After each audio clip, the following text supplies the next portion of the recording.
بسم الله الرحمن الرحيم.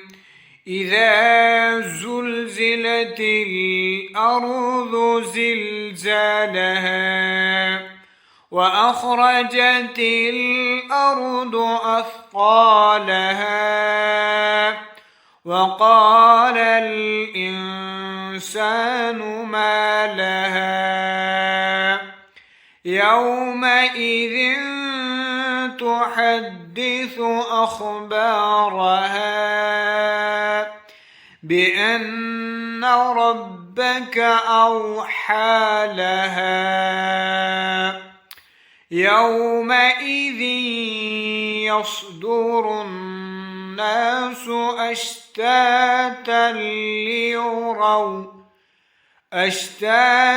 ليروا أعمالهم فمن يعمل مثقال ذرة خيرا يره ومن يعمل مثقال ذرة شرا يره.